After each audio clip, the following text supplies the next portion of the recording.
जो कपालभाति में आप आलतू फालतू मार के बैठ जाओ, क्योंकि इस तरीके से कई बार बुजुर्ग लोग बैठे हैं, कई कई घोटों में दर्द हो जाता है। तो जब घोटों में दर्द हो जाता है तो आलतू फालतू मार के बैठेंगे, और कपालभाति में झटके के साथ सांस को बाहर निकालेंगे। और इसका ध्यान रहे, शरीर नहीं हिलना चाहिए, पेट हिलना चाहिए। कई बार हमारा शरीर हिलता है, लेकिन शरीर नहीं, पेट हिलना चाहिए, इसका ध्यान रहेगा। ठीक है ना? चलिए शुरू करते हैं।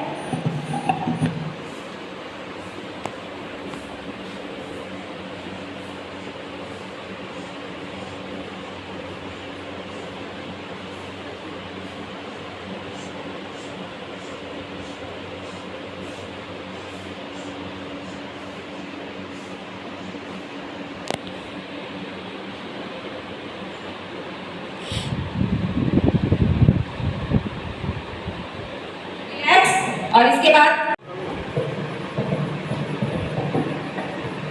बॉडी को खड़े होने वाले योगा के लिए हम तैयार कर रहे हैं। थोड़ी रनिंग करिए।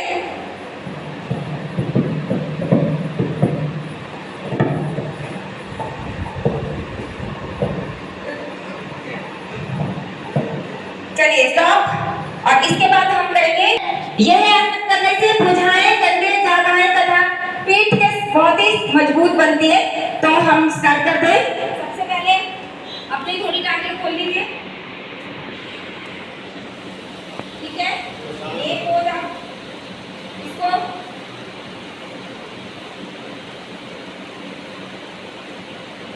नहीं आपने, हाँ पोज आपको सामने भी दिखाया जा रहा है, उसमें देखिए आप। Very good. आप ये जो घुटना है अपना जितना आगे ले जा सकते लाइए। उसके बाद नॉर्मल हो जाइए, हाथ बिल्कुल सीधे रखिएगा। ठीक है, अब इधर से इस तरफ को लेफ्ट को जाएंगे। चलिए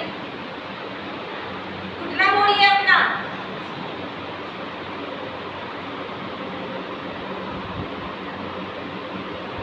पीछे हाथ ऊपर लगाइए।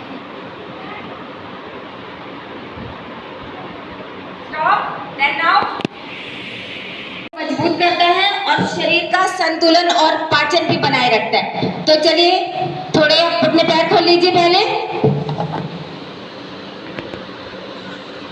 दोनों हाथ, ठीक है, और ये पोजीशन, घुटना सीधा और हाथ ऊपर सीधा, और दूसरे हाथ से नीचे टच करिएगा। सर ने कर लिया बिल्कुल एक्यूरेट।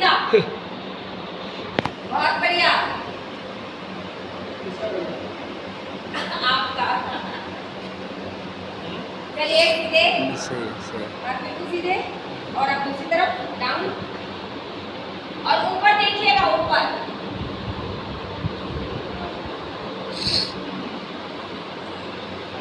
अब डाउन,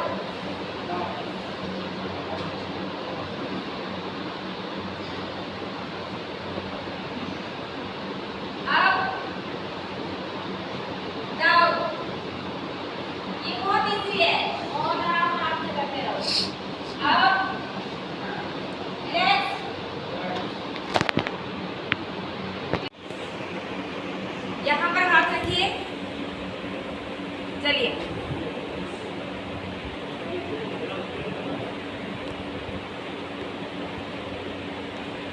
फास्ट फास्ट।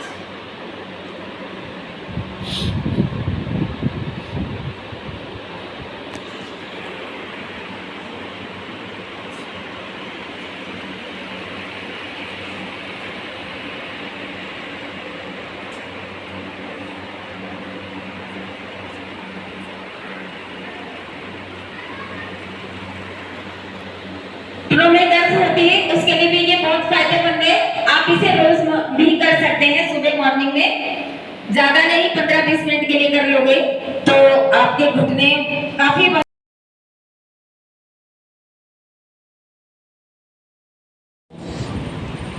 माननीय प्रधानमंत्री जी ने जो 21 तारीख को योगा डे शुरू करा है, उसके पीछे कारण आप सबको पता है, मैं सिर्फ रिमाइंड कराने के लिए कह रहा हूँ। स्वस्थ भारत मजबूत भारत।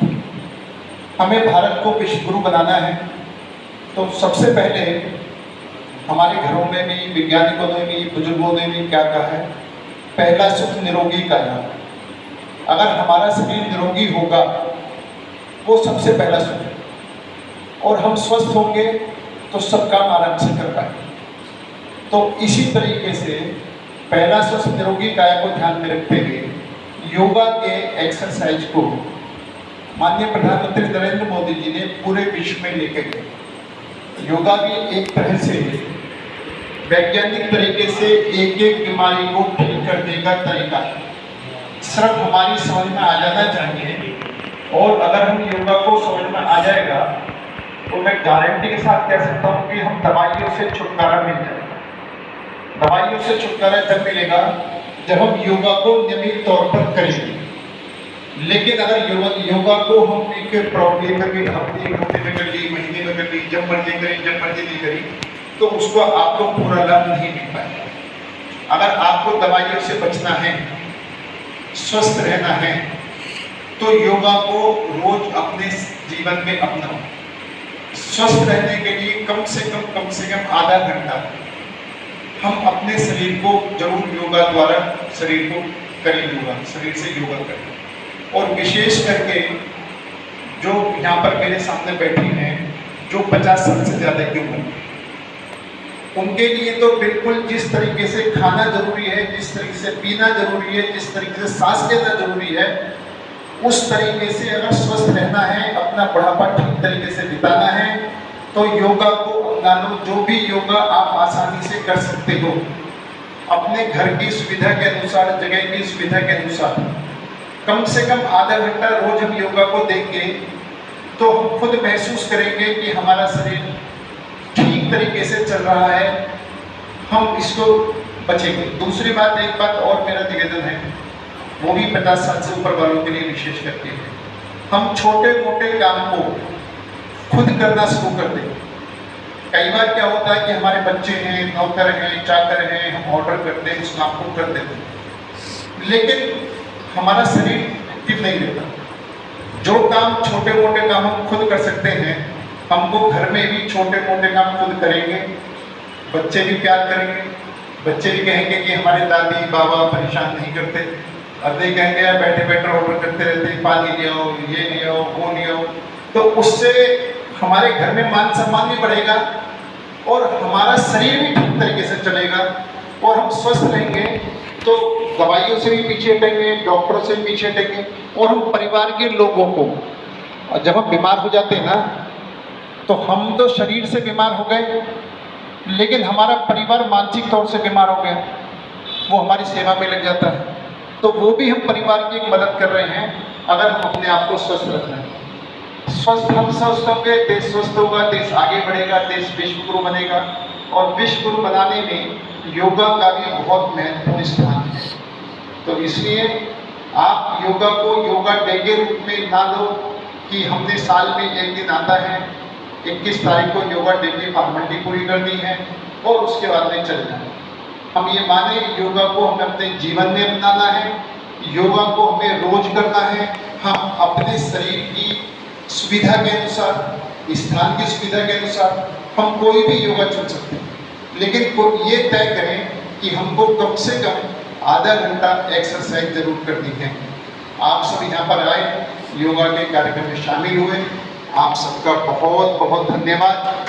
और आशा ही नहीं, पूर्ण विश्वास है कि आपको सब ये ठीक लगा होगा। लेकिन इस विषय में अगर किसी भी भाई को कोई सुझाव देना है, कुछ कहना है, तो आए, हम उसके सुझाव भी सादर आमंत्रित हैं। और जिसको कुछ कहना कहे, अच्छा लगा तो भी कहे, बुरा लगा तो भी कहे, क्या ठीक रहा, क्या गलत रहा, या क्या होना चाहिए, कैसे होना चाहिए, सुधार की हमेशा गुंजाइश रहती है। इसलिए आलोचना को ये नहीं मानना चाहिए हमारी आलोचना कर रहे हैं, इसको ये मानना चाहिए हमें सुधरने का मौका देना। तो हम में से किसी को भी जैसा भी लगा हो, जैसा भी महसूस हो, वो जरूर आकर के मंच पर बोले। कौन बोलेगा? हाथ उठाएंगे, हाथ उठाओ, जो भी बोलना चाहे बोलो ना। हाँ, आप उठाओ, आ जाओ, हाथ मतलब दोनों हाथ उठाए, एक नहीं दोनों, आ जाओ आ जाओ आ जाओ आ जाओ बेटा, आ जाओ।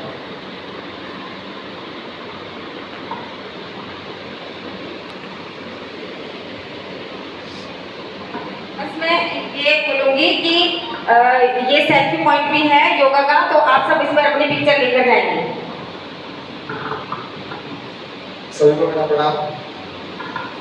जो आज हमने मैम से सीखा है तो हमने कुछ बहुत अलग ही सीखा कुछ आज हमने देखा कि जब मैं आई तो लास्ट में क्या हंसाने का जब मौका दिया ना, योगा बहुत बड़ा एक मतलब कहते ना योगा को आज पूरा अच्छा बना दिया मैम ने, जो बोला ना हंसना, बाकी तो हम योगा कर रही है लेकिन लास्ट में जो हंसने का मौका दिया कि हंसना भी एक योग है।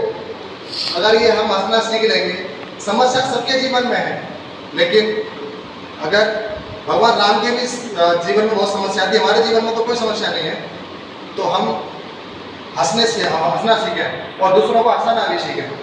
हम खुद के लिए नहीं जिए, दूसरों के लिए भी जिए, बस इतना ही कहना चाहता हूँ। बहुत बहुत किसी और साथी को कुछ कहना है? बगैर धन्यवाद। योगा डे की आप सबको बधाई। धन्यवाद।